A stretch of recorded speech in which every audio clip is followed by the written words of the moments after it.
నమస్తే, welcome to Leo news. Jaganmohan Reddy ప్రభుత్వంలో జరిగినటువంటి అవినీతిని ప్రజలందరకు కళ్ళకు కట్టినట్టు తెలియజేసేందుకు చంద్రబాబు నాయుడు గారు శ్వేతపత్రాలు రిలీజ్ చేస్తున్న సంగతి మనందరికీ తెలిసిందే.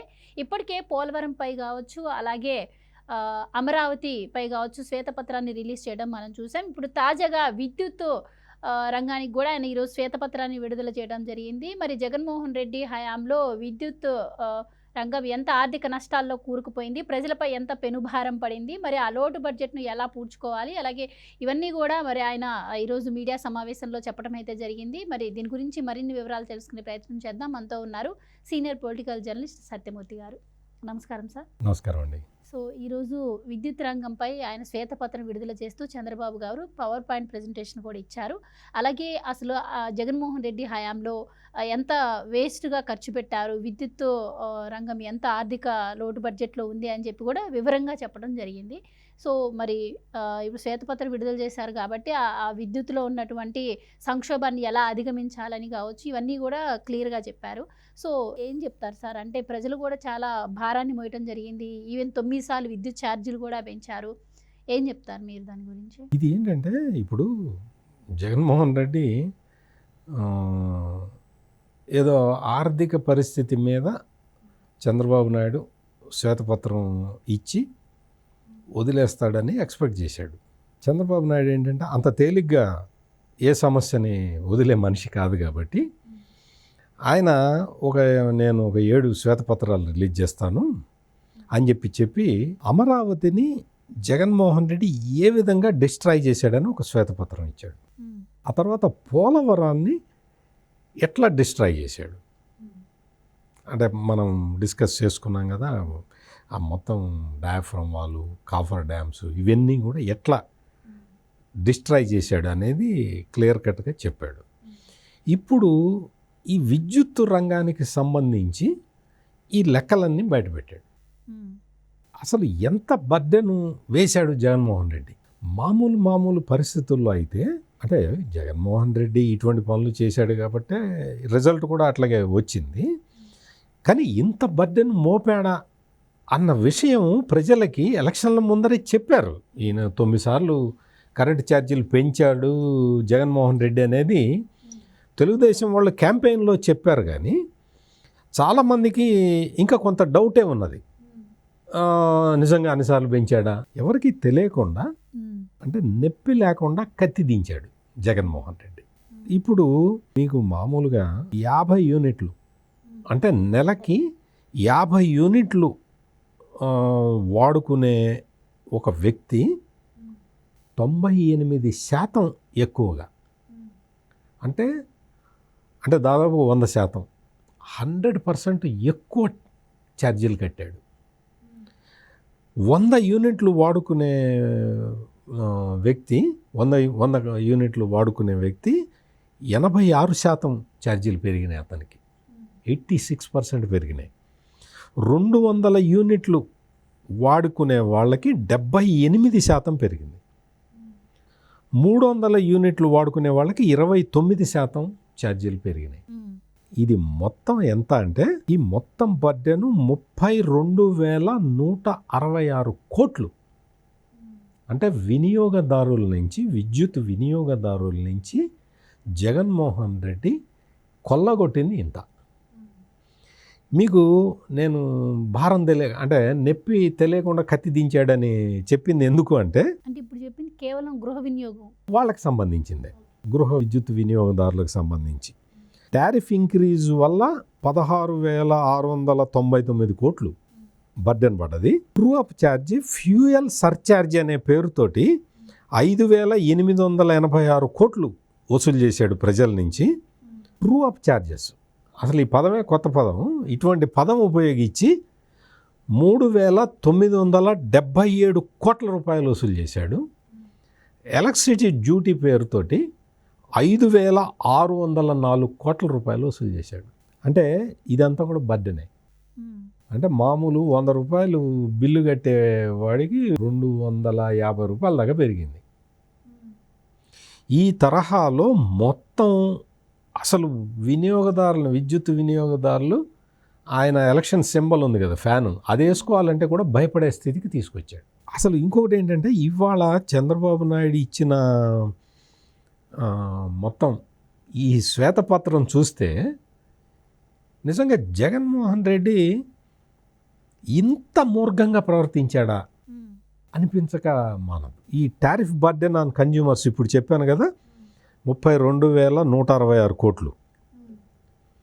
ఈ పవర్ యూటిలిటీస్కి సంబంధించి అప్పులు 49,596 కోట్ల రూపాయల అప్పులు పెరిగినాయి. ఇదే కాకుండా ఇన్ఎఫిషియంట్ గవర్నెన్స్ అంటే అసమర్థ పాలన వల్ల థర్మల్ ప్రాజెక్ట్స్ని వాటిని నిర్మాణం చేసి అమలు చేయాలి కదా, అందులో డిలే జరిగింది, విపరీతమైన డిలే జరిగింది. దాంతో 12,818 కోట్లు నష్టం వచ్చింది. Polavaram hydro electrical pump, Polavaram బహుళార్థ సాధక ప్రాజెక్టు కదా, ఆ పోలవరం ప్రాజెక్టు కట్టకపోవటం వల్ల 4,737 కోట్లు నష్టం వచ్చింది. ఈ చంద్రబాబు నాయుడు ఏంటంటే అంతకు ముందర 20 సంవత్సరాలకి పవర్ పర్చేజ్ అగ్రిమెంట్లు చేసుకున్నాడు కొన్ని కంపెనీలతోటి. అప్పటికి ₹3.10 ఉందనుకోండి, ₹3.30, ₹3.40 ఎంతో ఇచ్చి 20 సంవత్సరాలకి పవర్ పర్చేజ్ అగ్రిమెంట్లు చేసుకున్నాడు కంపెనీలతోటి. అప్పుడు జగన్మోహన్ రెడ్డి ఏం చెప్పాడంటే మార్కెట్ రేటు ₹3.20 ఉంది, ఈయన ₹3.50, ₹3.60, ₹3.70 పెట్టి కొన్నాడు, చూడు ఎంత లాస్ చేశాడు అని చెప్పాడు. 20 సంవత్సరాల పాటు టారిఫ్ పెరగకుండా ఎట్లా ఉండాలి, ఎవరైతే విద్యుత్ అమ్ముతున్నారో ఆ సంస్థలకు కూడా నష్టం లేకుండా ఉండాలి, ప్రజల మీద బర్డెన్ పడకుండా ఉండాలి అని చెప్పి దీర్ఘకాలిక ప్రణాళిక వేసి చంద్రబాబు నాయుడు పవర్ పర్చేజ్ అగ్రిమెంట్లు చేసుకుంటే, ఈ స్వార్థపూరిత శక్తి అయిన ఈ జగన్మోహన్ రెడ్డి చంద్రబాబు నాయుడు చేసుకున్న లాంగ్ టర్మ్ పవర్ పర్చేజ్ అగ్రిమెంట్లు అన్నీ క్యాన్సిల్ చేశాడు. క్యాన్సిల్ చేసి అప్పుడు చెప్పారు, మొత్తం తెలుగుదేశం లీడర్లు చెప్పారు, చంద్రబాబు నాయుడు పర్టికులర్గా చెప్పాడు, విద్యుత్ సంస్థలు కూడా చెప్పినాయి, ఉద్దయ్య ఇది చాలా బెనిఫిట్, రాష్ట్రానికి బెనిఫిట్, ఈ పవర్ పర్చేజ్ అగ్రిమెంట్లు నువ్వు రద్దు చేయొద్దు, దీనివల్ల చాలా బర్డెన్ పడుతుంది, నీకు ఇంత చీప్గా పవర్ దొరకదు, ఇంకొక 2-3 ఏళ్ళు అయితే టారిఫ్ విపరీతంగా పెరిగిపోతుంది, నీకు ఈ అగ్రిమెంట్కి రాదయ్యా, ఇంత తక్కువలో రాదు అంటే, నో నో నో చంద్రబాబు చేసిన అగ్రిమెంట్లో నేనెందుకు కంటిన్యూ చేస్తా, నేను రద్దు చేసి తీరుతా అని రద్దు చేశాడు. ఇట్లా రద్దు చేయటం వల్ల పవర్ క్రైసిస్ రాగానే మళ్ళీ విద్యుత్ కొనుక్కోవాల్సి వచ్చింది, మళ్ళీ కొనాల్సి వచ్చింది, మళ్ళీ ఆ కంపెనీలు అమ్మవు కదా, నువ్వు ఒకసారి కాంట్రాక్ట్ చేసుకున్నావు తర్వాత రద్దు చేసావు, ఆ రేటుకి మేము ఎందుకు ఇస్తామయ్యా అంటారు కదా వాళ్ళు, అట్లాగే అన్నారు. దానివల్ల ఈ షార్ట్ టర్మ్ పవర్ పర్చేజ్ ఇది కొనటం వల్ల 2,691 కోట్ల రూపాయల నష్టం వచ్చింది. ఆ నష్టం అంతా వినియోగదారుల మీద వేశాడు. అంటే అర్థమేంటి, నీ మూర్ఖత్వం వల్ల, నువ్వు తీసుకున్న తప్పుడు నిర్ణయం వల్ల దాని మొత్తం భారాన్ని విద్యుత్ వినియోగదారులు మోయాల్సి వచ్చింది. ఇదే కాకుండా ఇంట్రెస్ట్ బర్డెన్ ఆన్ బారోయింగ్స్, అంటే అప్పులు తీసుకొచ్చిన అప్పుల మీద వడ్డీలు విపరీతంగా పెరిగిపోయి 10,892 కోట్ల రూపాయలు బర్డెన్ పడ్డది. అట్లాగే ఈ డిస్కమ్లు ఇవన్నీ ఉన్నాయి కదా, సరిగ్గా అంటే వాళ్ళ పూర్తి సామర్థ్యం మేరకు పనిచేయకపోవటం వల్ల నష్టాలు పెరుగుతాయి. మామూలుగా విద్యుత్ సంస్థల్లో మామూలుగా జరిగేది ఇది. వాటిని కంటిన్యూస్గా మానిటరింగ్ చేసుకుంటూ ఉంటే వాళ్ళ పెర్ఫార్మెన్స్ ఇంక్రీజ్ అవుతూ ఉంటుంది. అట్లా చేయకపోవటం వల్ల దాదాపుగా 9,618 కోట్ల రూపాయల నష్టం వచ్చింది. ఈ మొత్తం ఈ తరహాలో అంటే మామూలుగా విద్యుత్ వినియోగం చేసే విద్యుత్ జనరేట్ చేసే ఇవి ఉంటాయి కదా జనరేటర్లు, అవి వాటికి కరెక్ట్గా మెయింటైన్ చేయకపోవటం వల్ల బ్రేక్ డౌన్స్ కావటం వల్ల 3,135 కోట్ల రూపాయలు నష్టం వాటిల్లింది.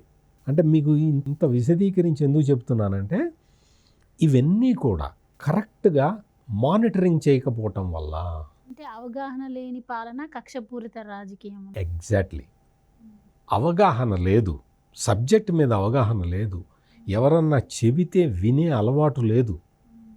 ఈ మూర్ఖత్వం వల్ల నువ్వు నష్టపోతే పర్వాలేదు, రాష్ట్ర ప్రజలందరినీ నష్టపరిచావు. ఇన్ని వేల కోట్ల రూపాయలు మొత్తం టోటల్గా 1,29,503 కోట్ల రూపాయల నష్టం వాటిల్లింది జగన్మోహన్ రెడ్డి పరిపాలన వల్ల, కేవలం విద్యుత్ రంగంలో. అంతకు ముందర చంద్రబాబు నాయుడు హయాంలో మీకు అంటే 2014-15 సంవత్సరంలో, అంటే రాష్ట్ర విభజన జరిగిన సంవత్సరంలో ఆంధ్రప్రదేశ్లో విద్యుత్ స్థాపిత శక్తి 4,114 మెగావాట్లు ఉంటే దాన్ని 75% పెంచాడు. అంటే పవర్ జనరేషను 2018-19 నాటికి 7,213 మెగావాట్లు ఆంధ్రప్రదేశ్ ఉత్పత్తి చేసింది. అంటే 75% విద్యుత్ ఉత్పత్తి పెరిగింది. మరి 75% విద్యుత్ ఉత్పత్తి పెరిగినప్పుడు వినియోగదారుడికి పవర్ ఛార్జీలు తగ్గాలి కదా. కానీ జగన్మోహన్ రెడ్డి అన్ప్లాన్డ్ యాక్టివిటీ వల్ల, మూర్ఘత్వం వల్ల ఛార్జీలు విపరీతంగా పెరిగినాయి. విద్యుత్ సంస్కరణలు అంటే ఏంటో తెలియదు, ఇవన్నీ ప్లాన్ ప్రకారం ఎట్లా చేయాలో తెలియదు. ఈ తరహాలో చేసిన ఈ ప్రయోగాల వల్ల, అంటే జగన్మోహన్ రెడ్డి ఒక్క ఛాన్సు అని అడిగితే జాలిపడి ఓటు వేసినందుకు ఇంత బర్డెన్ని, ఇంత భారాన్ని విద్యుత్ వినియోగదారులు మోయాల్సి వచ్చింది. సార్, ఈ షార్ట్ టర్మ్ పవర్ పర్చేస్ అగ్రిమెంట్ల వల్ల ఎంత నష్టం ఉంటుందంటారు? చాలా, అసలు మొత్తం జరిగిన నష్టమే వీటి వల్ల జరిగింది. ఈ షార్ట్ టర్మ్ పవర్ పర్చేజెస్ వల్ల అంటే ఇది ఎట్లా చేశారంటే 3,373 మిలియన్ యూనిట్లు కొనుగోలు చేశారు. ఎప్పుడు 2019-2020 సంవత్సరంలో. అది 2023-24 సంవత్సరంలో, ఆర్థిక సంవత్సరంలో ఈ విద్యుత్ కొనుగోలు చేసిన ఎంత కొనుగోలు చేశారంటే 11,655 మిలియన్ యూనిట్లు కొనుగోలు చేశారు. అంటే మనము స్థాపిత శక్తి పెంచుకోవాలి, పవర్ జనరేషన్ కెపాసిటీ పెంచుకోవాలి. జగన్మోహన్ రెడ్డి ఏం చేశాడంటే పవర్ జనరేషన్ని గాలికి వదిలేసి, దానికి అసలు ప్లాన్ లేదు, దీర్ఘకాలిక ప్రణాళికలు ఉండవు కదా జగన్మోహన్ రెడ్డికి. షార్ట్ టర్మ్ మనకెంత లాభం, మనం ఎంత దోచుకోవచ్చు, ఇదే కార్యక్రమం. కాబట్టి ఈ విద్యుత్తుని అవసరమైనప్పుడల్లా కొంటాం. అట్లా కొంటాం కూడా విచ్చలవిడిగా కొనుగోలు చేసి 11,655 మిలియన్ యూనిట్లు కొనుగోలు చేశాడు. ఇది ప్రధానంగా ఈ విద్యుత్ సంస్థల నష్టానికి కారణం. ఈ పవర్ పర్చేజ్ కాస్టు కిలోవాట్, దీనివల్ల ఏం జరిగిందంటే ₹4.02 నుంచి ₹7.61 పెరిగింది ఒక్కొక్క కిలోవాట్కి. అంటే ఎంత ఇంక్రీజ్ ఉందో చూడండి. దీనివల్ల ఏమైందంటే మొత్తం 26,000 కోట్ల రూపాయల నష్టం, ఈ 5 సంవత్సరాల్లో 26,000 కోట్ల రూపాయల నష్టం వాటిల్లింది విద్యుత్ సంస్థలకి.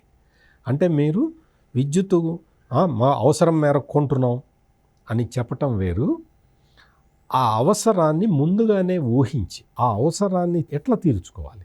అవసరం పడితే ఎవరైనా కొనాల్సిందే, కానీ నువ్వు ప్రొడక్షన్ ఎట్లా పెంచాలి, విద్యుత్ ఉత్పత్తిని ఎట్లా పెంచాలి అనే ప్లాన్ లేకుండా 5 సంవత్సరాల అతి విలువైన కాలాన్ని జగన్మోహన్ రెడ్డి వృధా చేయటం వల్ల, తన మూర్ఖత్వంతో మొత్తం విద్యుత్ జనరేషన్ పెరగలేదు, మనం బయట నుంచి కొనాల్సిన విద్యుత్ పెంచుకున్నాడు, దానికి సంబంధించి 20 సంవత్సరాల అగ్రిమెంట్లని క్యాన్సిల్ చేశాడు, కొత్తగా అగ్రిమెంట్లు చేసుకున్నాడు, వాటికి ఎక్కువ రేట్లు పెట్టుకున్నాడు. అంటే ఎంత మూర్ఖత్వంతో, దీర్ఘకాలిక ప్రణాళిక లేకుండా జగన్మోహన్ రెడ్డి ఎలా వ్యవహరించాడు అనేది ఈ రోజున రాష్ట్ర ముఖ్యమంత్రి నారా చంద్రబాబు నాయుడు విడుదల చేసిన ఈ విద్యుత్ మీద విడుదల చేసిన ఈ శ్వేతపత్రంలో మనకు స్పష్టంగా కనపడుతుంది. ఈ తరహాలో ఒకటి కాదు, అసలు విపరీతమైన నష్టాలు చేతకాంతనం వల్ల. ఇప్పుడు ఏదన్నా ప్రకృతి వైపరీత్యం వచ్చి ఏదన్నా టర్బైన్లు కొట్టుకుపోయినా అనుకోండి, ఎవడేం చేయలేడు, దాన్ని ఎవరు దాని మీద పెద్ద అభ్యంతరం చెప్పడానికి కూడా ఉండదు. ఆ మధ్య శ్రీశైలం పవర్ జనరేషన్ మొత్తం మునిగిపోయింది. ఉమ్మడి ఆంధ్రప్రదేశ్లో ఒకసారి వరదలు వచ్చి శ్రీశైలం అసలు మొత్తం ఆ విద్యుత్ ఇదంతా కూడా మునిగిపోయింది. అట్లా వస్తే ఎవరేం చేయలేరు కదా. దాన్ని పర్మనెంట్ నష్టాల్లో మూర్ఘత్వంతో తీసుకున్న నిర్ణయం వల్ల వచ్చిన నష్టం కాదు. కానీ జగన్మోహన్ రెడ్డి ఎవరు చెప్పినా వినకుండా, తనకి సబ్జెక్టు తెలియకుండా తీసుకున్న నిర్ణయాలతోటి వచ్చిన నష్టాలని ఈ రోజున వైట్ పేపర్లో చాలా స్పష్టంగా చంద్రబాబు నాయుడు చెప్పాడు. దీన్ని మీరు మొదటి క్వశ్చన్ నుంచి అడుగుతున్నారు, దీన్ని ఎట్లా రిపేర్ చేస్తారు, దీన్ని రిపేర్ చేయటం చాలా కష్టమైన పనే అయినా కానీ చంద్రబాబు నాయుడికి అసలు మొత్తం విద్యుత్ సంస్కరణలని పరిచయం చేసిన వ్యక్తి చంద్రబాబు నాయుడు. కాబట్టి విద్యుత్ సంస్కరణలు అంటే ఏంటి అంటే ఈ ట్రాన్స్మిషన్ డిస్ట్రిబ్యూషన్ లాసెస్ ఉంటాయి. పవర్ కరెంటు ఒక చోట నుంచి ఇంకో చోటకి వెళ్ళేటప్పుడు ట్రాన్స్మిషన్ లాస్ ఉంటుంది, డిస్ట్రిబ్యూషన్ లాసెస్ ఉంటాయి. ఈ ట్రాన్స్మిషన్ డిస్ట్రిబ్యూషన్ లాసుల్ని గణనీయంగా తగ్గించిన వ్యక్తి చంద్రబాబు నాయుడు.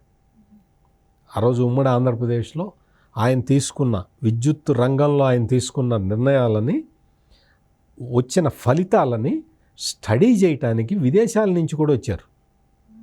మొత్తం అసలు ఏంటి ట్రాన్స్మిషన్ లాసులను ఎట్ట తగ్గించాడని.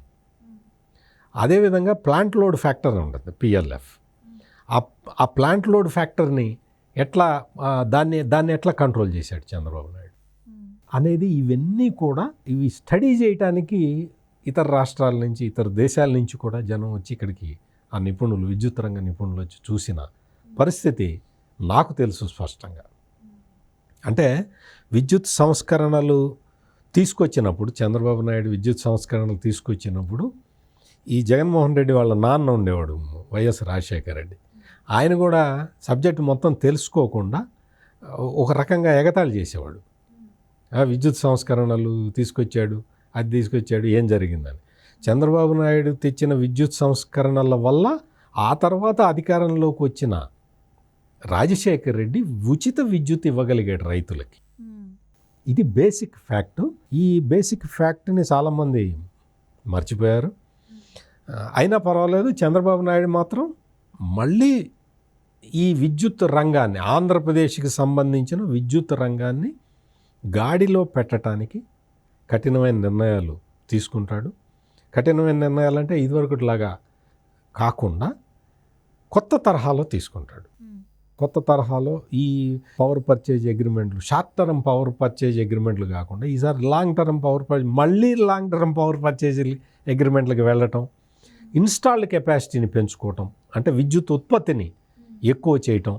ఈ పోలవరం ఈ జల విద్యుత్ కేంద్రాన్ని దాన్ని కనుక పూర్తి చేసుకోగలిగితే, జల విద్యుత్ అనేది చాలా తక్కువతోటి వచ్చే విద్యుత్తు.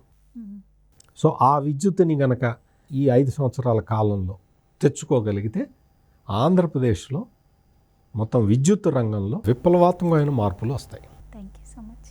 నమస్కారం అండి.